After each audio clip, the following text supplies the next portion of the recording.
Hey, what's up, y'all? I'm Kelly Clarkson, and I play Moxie in UglyDolls. It's that little Chico Pitbull, Mr. 305, but I said, Mr. Worldwide, and I am Ugly Dog and Slick Dog. Damn. Oh my God, you have to follow that. I know. Oh, you're gonna I'm fail. Just Nick. No, you play I've got Lou. no worldwide status. I play Lou in the movie. You play the jerk. It's a fun part. It's a fun part. I'm the Darth Vader of this movie. Yes. We are doing our first. So we're gonna be answering questions about Doing that. our first. Yes. Okay. This could be dangerous. Yeah. First big red carpet event. Mine is definitely to do with Idol. Obviously, I was on Idol. I want to say it was a movie premiere for a movie called Swimfan, and we all had to go. Like, we were there. I don't know why. It was just a very odd thing. But and I just remember people yelling at us. You know, like they do. Yeah, the photographers. Yeah. And then I probably looked frightened in like every photo. Like, Swimfan? I think. I've never heard of that movie. I know. That's a Well, great you weren't movie, even. man. Wait, now how old are you? What you don't want is that kind of woman in your life. Swim You're a lot younger than me. How old are you? I'm 26. Okay, I'm a decade old. I'm 36, so. My wife is 36. I'm 30. Yeah, you like cougars. I like it. I like it. Your wife is hot. She's Ooh, beautiful. And she's sweet. She is. Your indeed. wife is awesome. She is. She fixed my makeup one time at an event, and she was so nice. That's Because it was amazing. off, and I was a little bit clipped. I was sweaty. First big red carpet. We'd been to some small things, but the first big one, I think, was the Grammys. We went to the Grammys. That was we watched it on TV growing up, and you go there, and it's just an unbelievable experience. Absolutely. That year we were nominated. Adele won.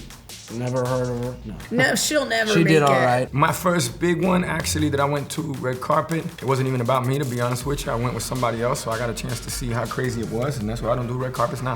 Hey! Oh my gosh, my favorite one. Wait, I got to sneak by because 50 Cent. I hate red carpet sometimes just because they always talk to me about things I don't know. Like why Britney Spears shaved her head. I don't know. I don't know her. Like ask her why she shaved her head. I don't know. Like so 50 Cent came one year to like the VMAs with like a herd of people, like 50. Yeah, not so too my large, yeah. publicist, for some reason, they wouldn't let him on the carpet.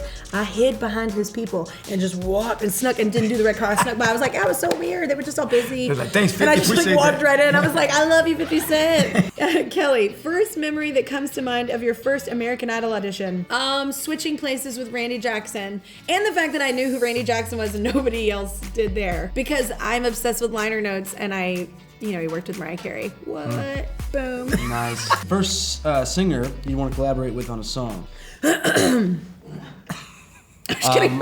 Just kidding. Feeling a lot of pressure from this side. I grew up listening to Stevie Wonder, Bee Gees, and I actually got the chance to sing with Stevie Wonder. Okay. Oh, wow. Dropping the Which was- name. which was a Jeez. dream come true. Stevie Wonder handed me my first Grammy. He and Alicia Keys. Well, that's a bigger name Yeah. drop. No. I meant that's a nice tie-in. It was a huge thing for me. Maybe you can hand me my first Through Grammy. Yes, I will. Steven Tyler, I was obsessed. I thought we were going to get married. It didn't happen. It's fine. I love Aerosmith. Yeah, we might have to go Ow! we're gonna go to therapy for that one right there. I like it. Celia Cruz. So Celia Cruz is Azúcar. La Reina de Cuba, which is the Queen of Cuba. Go ahead. I just love this. And she's always up there with us, so we're gonna. All right. First memory that comes to mind of your first Jonas Brothers gig. Okay, so first Jonas Brothers gig, my dad was a pastor growing up. He got another church, like a neighboring church, to host a concert for us. And it was a bunch of people that basically went to the church that came and pretended to be fans.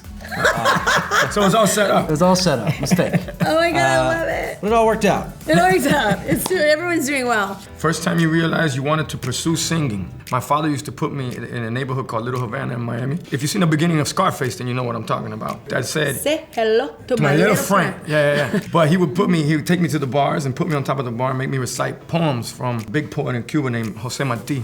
Yes, I was 5 years old on top of a bar, so you already know where I like to hang out at. So it's totally fine. That's when I seen the power of words, and that's when I say, man, one day I want to be able to get on stage. Well, my dad was a musician as well. Grew up in a musical home, obviously music with the brothers, all that. But my first sort of venture into music was my parents came back from seeing a Broadway show in New York, came home and said we saw the show Les Mis, and there's a young boy in the show, you are can do stealing it. my story. This is mine. Les Mis. I saw it on Broadway when I was in. This is my story. I'm stealing your story? You are stealing my memory. Go ahead. Wow, this is weird. Go. I'm definitely not stealing your story. No, I know, but like we have the same thing. That's so crazy. It would have been amazing though if I Googled like your story. No, stole yeah. it. No one knows what I'm about to say. Sabotage. I've never said it. Okay, go. So basically they came back and said you could be in the show because you sing well, you love performing, And then later on in life, I did the show. Oh, look at that. Okay, no, yours is cooler. No, Yeah, mine is oddly enough, I went on scholarship because it was poor, but I got to go on scholarship with our choir to New York, and we saw Les Mis. It was my first musical ever to see, and I was like, just captivated. And Jean Valjean actually was my favorite character. I know that's odd for girls because usually you pick Cosette or whatever. And I thought, I want to do something in music on stage for the rest I would of my love life. to hear you sing on my own. That would be amazing. I have sang it at quite a few auditions. On my own. First song you'd ask from your discography. Oh, you're going to hate me. Everyone's going to hate me. My brothers and I did a TV show for Disney, which was a great experience. What? And in that show, it was sort of like the Monkees, where like the songs would be a part of the storytelling. And so there were some songs that I think left a lot to be desired. I'll just put it that way. And one of those songs was called Pizza Girl. It was about how we fell in love with the pizza delivery girl. I don't hate the song, but what I hate is that at our shows where we're trying to play like our real songs, we like play Pizza Girl, and it's just, let's just put that one to rest. Yeah. We can be done with that. Yeah.